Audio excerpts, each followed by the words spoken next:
how long does it take your loved ones to start trusting you again? I don't know. It took mine years and years. Roughly how long? Like 7, 8? No, I would say at least 5. Hey folks, welcome to our 6th episode of our podcast that we have called Beyond Sobriety. My name's Jim Quigley. My friend next to me on the right is Todd Timot. That's all right. Dang it! I'm gonna get it right one. I should have practiced before going live, but he forgives me. I can already tell. So today's topic, we went through our topic list, which we'd like to add to. Another plug for anybody that wants to send us. But the topic that I chose today is how do I start trusting again? And put yourself in this scenario. I've had a loved one, okay, they've struggled with substance abuse for quite some time, and let's say that there's been part of that struggle, there's been some bright spots of success, right? So you've seen somebody, they've had some success only to end in another relapse, which led to a new bottom, and maybe you're experiencing some success with them again, but your heart's starting to get hard about this. You're starting, you're wondering, how do I encourage them and still protect myself from failure that is quite possible? How do I believe them that this is real this time? These are all very real thoughts and emotions that people that have loved ones that struggle with substance abuse deal with. And on the other side of the coin, people that have the struggle themselves, they go through real struggles with these concepts too. How do I know that this time is the last time? How long is it going to take before my parents really understand, or my loved ones really understand really what's going on in my heart? So they're very deep-rooted thought processes on both sides of this equation that I when I saw the topic on the list, I felt this would be a good thing to talk about, especially like we're in the holiday season, and you may have loved ones. I think we talked about a little bit of this last time before Thanksgiving. You might be seeing people in holiday season. We see usually an influx. With Christmas and New Year's, you get a lot of people that are not going towards treatment, but it's right now that need it. But the pressure cooker of family and friends and holidays leads to usually a kind of a busy January. Right, and the normal desire to have a good, strong year and start off the year right. And a lot of embarrassment happens. As people show up to holiday functions. And things go south. So anyway, that was an interesting thing, and this is also you probably, if you're paying attention, kind of part of a common theme here, is that there's really no way to talk about this in a prescriptive sense. Okay, so the best thing I can do is offer some things to think about, some biblical principles. Because there's no way to tell somebody, well, if they fit these 5 things, that means, yes, I can trust them again. And there's no way to tell somebody that's on the other side of the coin that it takes this long for your family to start trusting you again. Right. To kind of start to kick this thing off, to kind of I want to get into a little bit of my own history. So my history with treatment and sobriety and whatnot is basically broke up in 3 main phases. Okay, so 4. So you had from like 12 years old to 24 was just progressive, active substance abuse that brought me to a point at 24 where through circumstances I won't get into, brought me into my first experience with treatment and sobriety. Now, this wasn't at a formal treatment facility. I actually found sobriety through the rooms of 12-step meetings, okay, specifically Alcoholics Anonymous. And interestingly enough, going back to the January thing, my sponsor that I worked with, and I won't share any more beyond the generic. He was my sponsor. His sobriety date was January 2nd.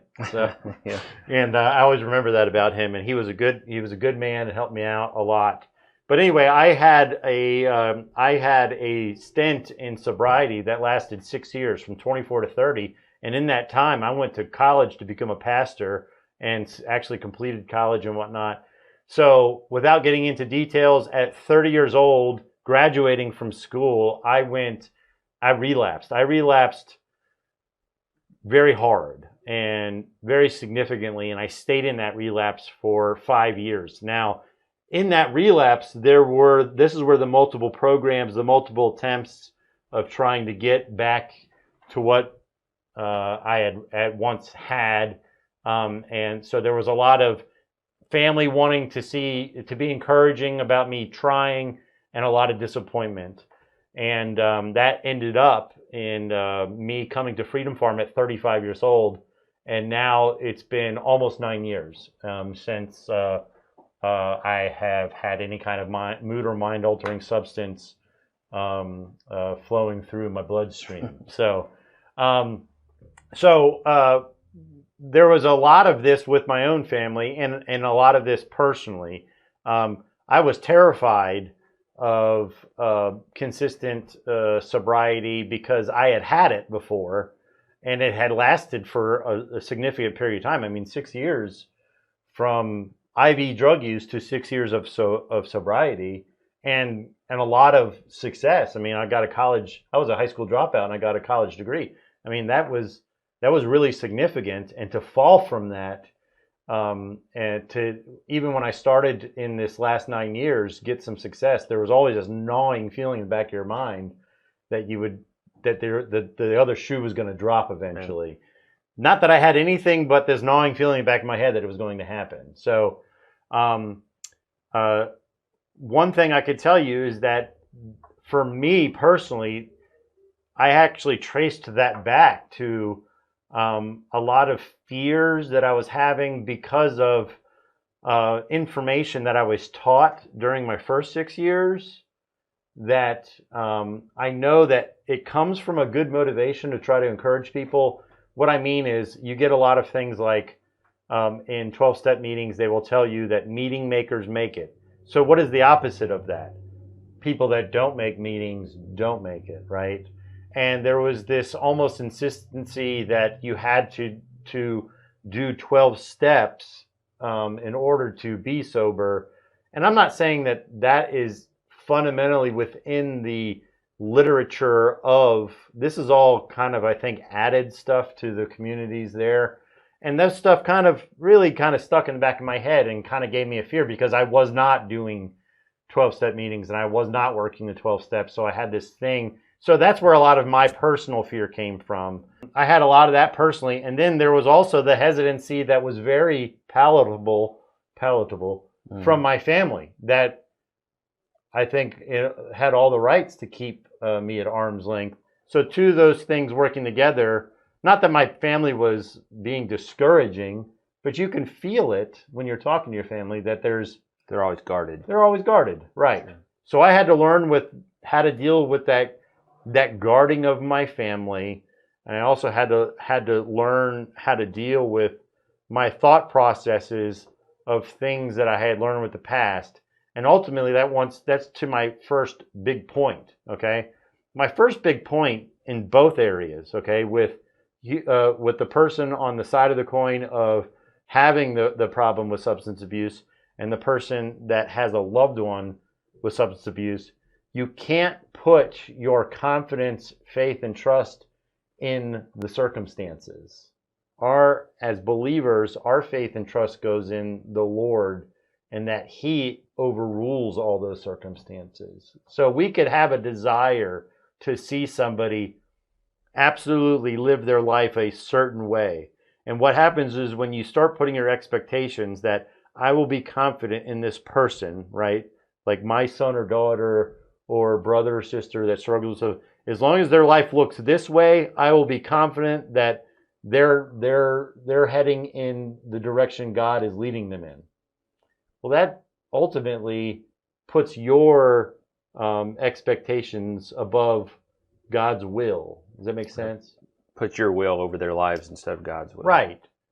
Can people fail in life, and could God be sovereign over that? Absolutely. He always is. He's always sovereign. That we need to put our trust in all circumstances with people's lives, and we need to be careful, okay, as a loved one dealing with somebody that with the active substance abuse, that if it doesn't start lining up with our desires, that we don't get into the flesh and try to make a correction in their life. So what might that look like as far as in typical ways that addicts might have broken trust with people, and typical ways that family members might say, well, I'll believe them when they start doing this or that. What are typical kind of customary ways or common ways that plays out actually? Right. So I would say that one of the first things, especially in probably both male and female, one of the first things that people that come from substance abuse backgrounds normally do is they get overconfident in their early sobriety or early transformation, and they want to, in a sense, keep the good progress going. So because it's not happening, another thing that we all share is like this desire for everything to happen now, the instant gratification, for everything to be like as amazing as it possibly can be. We don't know how to engage in the process, which is normally kind of slow. So when it becomes too slow for us, we try to speed up the force it along, the goodness of everything. And so we take things that are good, and we basically try to start manipulating those things as being necessary. So here's one of the biggest ones is a relationship, right? So is a relationship a good thing? Absolutely, it could be a wonderful thing. Marriage is a wonderful thing, okay? I hope my wife is watching. So just to be clear, when you say relationship, you're talking male-female relationship. Yeah, male-female romantic relationship. It's like, hey, you know what? I'm 4 months clean now. My life has taken I made some dramatic changes. So what do I need to keep this going? You know what would be really good for me right now is a relationship. And this is something that, back to my fondness of the guy that worked with me back when I was in AA, he told me when I started talking like that, because AA, I'll give them, they do suggest that you don't really involve yourself. I mean, back in the rooms I used to go to, they say, hey, you know what? You should stay away from relationships for a year. You should. That's a good rule of thumb. Okay, stay away from a year. Again, you know, sometimes it's not for everybody, but that's just a good rule of thumb to keep out. So I remember him telling him, like, you know, overconfident, saying, hey, you know what? I'm about like 4 to 6 months. So I was like, things are going well. I actually had a pretty decent job. And he said something to me that I'll never forget. He said, hey, buddy, he said, if there's a girl that's attracted to you right now, he said, run from her. And I was like, what do you mean run from her? And he goes, buddy, you don't even have an unrestricted driver's license at this point. He's like, you know, I was on a hardship license because of a DUI back then. I couldn't even legitimately legally take her out on a date because my license was still. If she drove, you could. Right, and I was still paying off stuff, and it just, there was a lot of things. And you know, they back then, this is a common thing too. They like, why don't you get a plant and take care of that for a little while and see how you do with that. If your plant doesn't die after a certain amount of months, maybe you'd be ready for a relationship. Anyway, that's just kind of funny thing. But they didn't give you do the plant and take care of it for a while, and then a pet for a while, and then a. Again, this leading into when would be a sign that this person is going the wrong direction is a sign that you basically have a loved one and they start doing what I was doing, rolling out this plan that is already causing a kink in your spirit, like going, hey, I think that maybe this isn't such a good plan. Moving too fast. And then they get defensive and they start to tell you. And then typically what happens is like they'll try to advocate for their plan. You'll be against it. It'll become a conflict. you'll justify getting into the flesh and saying you're making a terrible mistake and maybe be harsh on that person, and they'll justify that you're being unloving and untrusting, and then that usually ends up really bad. So, you know what? Go back to how my sponsor dealt with it. He calmly said, "You know what? I think it's a bad idea right now. You know, you're a grown human being. Here's what I see you should think. But you know what? I love you. If you're going to make a mistake, I don't have to be right. You know, my plans aren't necessarily right. If you're going to go ahead and follow that, I want to support you with giving you good advice on how to pursue that. But like, I hope you can be honest with me if it starts to go off the rails. Let's make a plan for if your plan starts going off the rails." So again, this is like one of those things that like we get stuck into this. When you got somebody that's comes from a very dysfunctional background and they're starting to get some success, and then you start to see that maybe they're going back down the road of dysfunction. I don't know why. Well, I do know why. It's because we don't want to see them going back down those very destructive pathways that we once had. But you know what? Really, this is no different than discipling anybody, right? I mean, who in the world, even if you don't have a substance abuse issue, makes poor decisions and needs people saying, "Hey, look, I think you're making a poor decision." If someone says, "Well, you know what? It hasn't manifested as a very poor decision yet. It's just a assumption it may be a poor decision." Why would we get all in the flesh and yell and scream and basically determine that person is going to fail at this point? That all could be, but how are we to respond to people? We're supposed to come alongside them and try to help guide them. And of course, you need some boundaries to be drawn with people. If you're working with somebody that necessarily doesn't have a substance abuse issue, right? Or if you're bringing up your own children, right? And you say, "Hey, look, we're going to go down this path together. I'm going to try to guide you."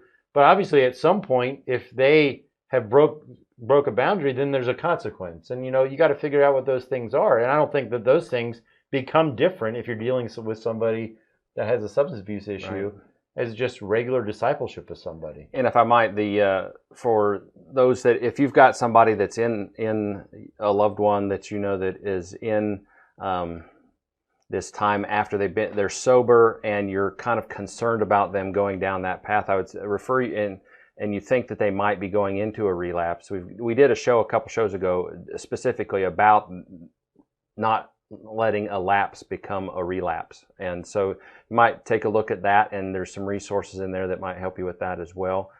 What I hope you understand from the loved one's perspective is that it's not so cut and dry. If you start getting some kinks in your spirit, how much of those are legitimate fears and how much of those are just calls to say, "Hey, you know what? Where do I speak into my loved one's decision-making process?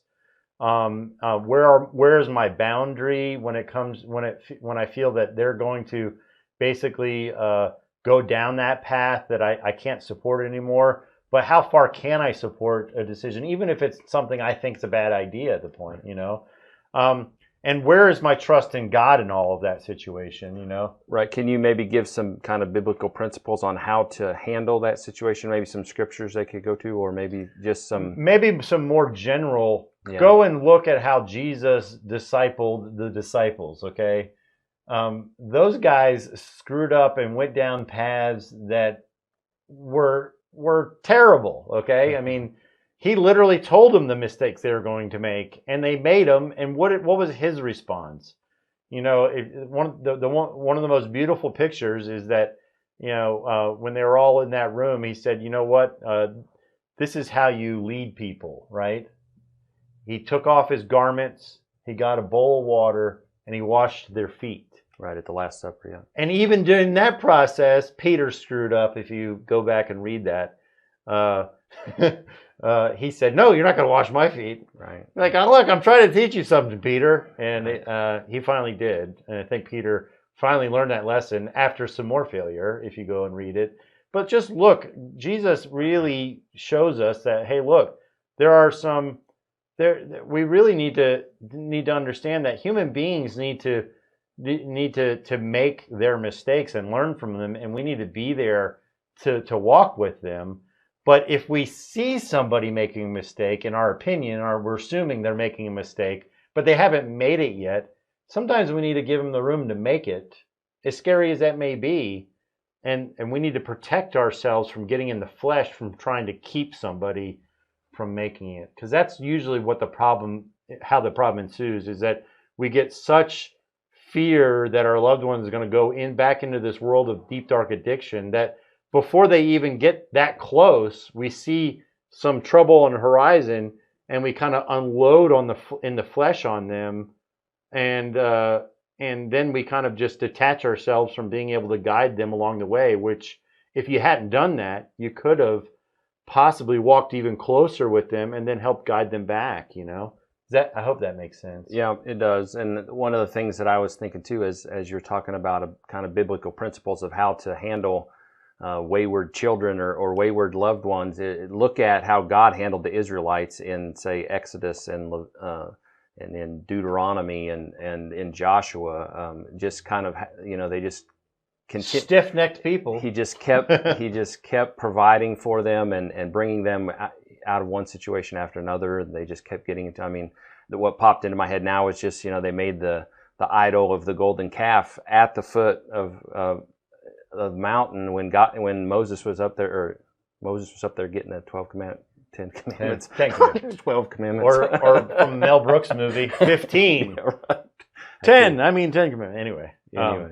So on the other side of the individual that's come out of the background and is struggling because their family doesn't seem to be trusting them to the degree they would like to. I try to give some very general principles to people, because this is a very common problem. Okay, first is that we need to acknowledge the amount of time that we lived along loved ones in this very dysfunctional state, and compare that to the time that now you've been doing well. Because usually there's a giant chasm between the two things, right? So yeah, you know what? I gave my family grief for the last 15, 20 years, but I've been doing great for 6 months now, and they just don't seem to be buying it. I usually like to try to gently remind people it's only been 6 months, okay? How does that compare to the 20 years of the dysfunction, man? I mean, we seem to forget that. That seems to be a pretty big thing to forget when you're on that side of it. I know I did, okay? I think it's, like you said, human nature. We think, well, I'm fixed now. Now I want my entire situation fixed. Right. And it just doesn't work like that. People don't work like that. And when people ask, how do I deal with it, with my family that continues to seem to give me grief, it's hard to really get into a good balance of, you don't want to encourage your loved one's unhealthy fears, right? But again, you're probably not the one to confront them with their unhealthy fears. So it's almost kind of like you bear their flesh with understanding, if that makes any sense. This is, and go a little deeper, yeah. Yeah, let me give you a little deeper by giving you just a story I tell everybody. So I had been at Freedom Farm for about 1.5 years, and doing the best I'd done in a long time, in at least 5 years. And I was at teaching class out in a remote area here, and I had gotten a couple phone calls from my mom, but I realized that it was going to be a while before I was in good cell phone signal before I'd be able to have an uninterrupted phone call. So I just waited to call her back. So that took about a half an hour for me to get to a place where I knew. So I called her back, and she immediately was full of emotion and said, "What is wrong? Why didn't you answer your phone? What is going on up there?" And I was shocked, because nothing was going on. I didn't realize what the problem. I didn't have any idea what her problem was, and so unhealthy fear was being projected to me, and I got angry. I did. I was like, "What is your problem?" And she said, "You need to tell me." She started demanding things like, "You need to tell me what's going on." I don't even know if my mom remembers this. She's watching right now. She'll probably tell me later. I don't remember this, but I do. I remember this vividly. I got mad at her and I got justified in my anger because I thought she was being, she was listening to ungodly fear in her life, and I wasn't going to encourage it. So it gave me the justification to say, you've got a problem there, and you need to deal with your problem. So I felt very convicted because I really didn't know why she was doing what she was doing. And so I called her back after a little bit of time, and I kind of prayed about it. And I said, I tried to engage and understand what was going on. I said, hey, what's going on? Like, and so it turns out my mom had driven past a hospital that I had been in at least 2 times for because of things related to my substance abuse that were very, very traumatic to my mother. Okay. And she had just driven by this hospital and it just kind of stuck in her head. I need to check on my son. And then it started to snowball as she tried to check in with me. She couldn't get a hold of me. And it started to feed this fear. Right. And we always jump to the worst possible conclusion in That's what situations happened. like that. Yeah. It's human nature, I think. It's human nature. So what I did was, and I didn't do a very good job of it, but I had to go back and think about it, and I've thought about this quite often. I share this with a lot of people. I had to understand I did that. I was part of that. Okay. Whatever you want to call it, I traumatized my own mother. And it doesn't excuse her unhealthy fear, right? She still needs to trust in the Lord. She still needs to not let her desires and emotions get the best of her and bring her into a direction where she's in the flesh, which she was. She was in the flesh. But I need to understand that I really don't have a legitimate basis to be mad at her about any of this either. I'm not the one that's going to relieve her of these fears or change her heart or anything like that. The only thing I can do is try to point her to Christ the best way possible. And the way I did it by being justified, and I think I even hung up on her, was not the way to point her to Christ. The way to point her to Christ was to listen to her and to encourage her that, you know what, that none of that was true, Mom. The Lord's really doing a work in my life, and you know what? I hope that you can trust Him with my life as much as I'm trusting my life, something along those lines. So very important to, when dealing with loved ones, to know that was a year and a half. That was a year and a half into me being here. And, again, it was only a year and a half. Right. And second thing, and this is probably the last thing I tell my, so that wasn't it. Building trust, how do you start? So when it came to my specific situation, very memorable occasion for me. I got married. I believe I had my daughter at this point, so she's 4.5 years old. So this was about 4.5 years ago because I think she was newborn. But it was 4th of July, and my whole family came up here for like a family reunion to spend 4th of July. Now there was a shotgun that I had gotten for a graduation from college present that my mom had bought for me that was very expensive. And in my years of relapse, that was my golden ticket of a thing to pawn to get immediate cash to buy drugs. And I had done this a few times. And when I came up to Freedom Farm, one of the last phone calls I made to my mother before I arrived here was to let her know that this shotgun was in pawn down in Florida. And her response to me was, son, until you start losing things, I don't think you're ever going to get better. So I had inquired about that shotgun to my mom after I'd been up here for some time. And I remember she answered in such a way to where I thought that she just let the thing go. So fast forward, I've been up here now for years. I'm married, I have children, and I'm unpacking the car. And my mom's standing in the driveway with her husband. And I go out to get the last bags, and there's the shotgun sitting in the back of the trunk. And I looked at her, and she burst out crying. I opened it. There's the original pawn receipt and a card that I still have.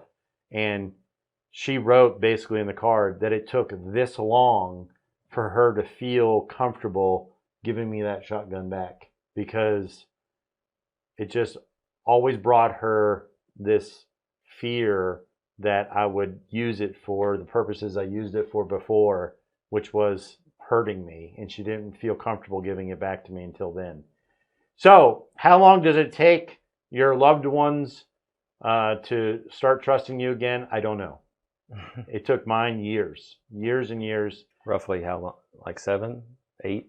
No, I would say at least 5. And I'm not saying they still trust me. I think we're probably past. I don't know. Maybe some of them still struggle with it. But the thing was, it's not up to me to work that work in their lives. It's up for me to understand their struggle with it as they struggle with it. And it's up for me to understand that I need to do what I need to do to acknowledge that I have become part of that. I am a reason for that problem. And the only thing I can do is continue trusting the Lord for my own life and continue to work this life out in front of them. You know, the only thing that's ever going to fix that is consistent, progressive sanctification. That's the only thing that's going to, and how long that takes, I don't know. That's going to be different for everybody. For every person, yeah. And as a loved one, oh, there's my mom. She trusts me now, she says, but God's in control. As a loved one, you know, we need to be careful too, not unloading our unhealthy fears on our loved ones as they're trying to live that life of consistent change and transformation. You know, that is a path that you are called to engage with, trusting the Lord with, and being aware of your own unhealthy fears as that process is happening. Any final comments or thoughts before we call it a day? No, I just want to say I appreciate everybody that watches these things and passes them around. It brings, I know, myself and Todd great encouragement to be able to do these things. There's my brother Danny picking up at the end. He's going to have to go back and watch the whole show. He's actually in the next room hearing all this stuff. So love you too, Mom. Thank you, everybody that came aboard. And you know what? Merry Christmas, everybody. We'll see you again for the next live show on January 10th. Yep. And just as a final reminder, if you want to be notified when we get these shows, the edited versions on the website, then just go to beyondsobriety.org and sign up for the email list, and you'll get an email when we send those out. Also, we're going to be getting a first thing in the new year. We've got enough episodes in the bank now that we're going to be getting on the podcast platforms like Stitcher and iTunes and all the other ones that you might. So you'll be able to listen to, of course, the audio versions of this on the podcast there as well. In the meantime, if you've got topics that you would like us to talk about, either email them to us or get on the Facebook page and put them on there, and we'll be glad to tackle them. Thanks for watching. We will see you January 10th. Have a Merry Christmas and a Happy New Year.